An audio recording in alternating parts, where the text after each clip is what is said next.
उपनाम है परंपरागत विधि, शास्त्रीय विधि, भंडारकर विधि। वेरी इंपॉर्टेंट है भंडारकर विधि।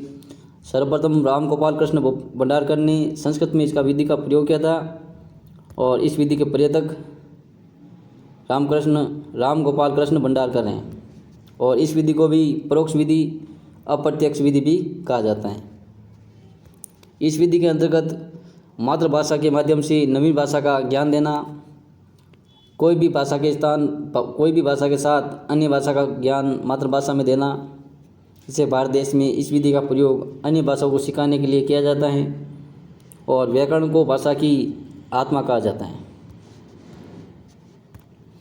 माध्यमिक या उच्च प्राथमिक स्तर पर सर्वाधिक यह विधि उपयोगी है और सर्वप्रथम व्याकरण सिखाया जाता है, फिर शब्द, फिर वाक्य रचना, फिर शब्द, संज्ञा, सर्वनाम आदि का ज्ञान करवाया जाता है।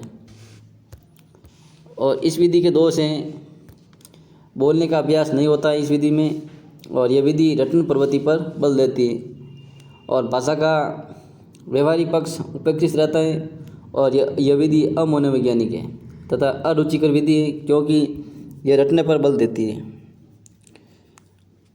छात्र में मौलिकता का विकास नहीं हो पाता है और इसमें व्याकरण शिक्षण यानी साध्य बन जाता है, यानी साधन बन जाता है।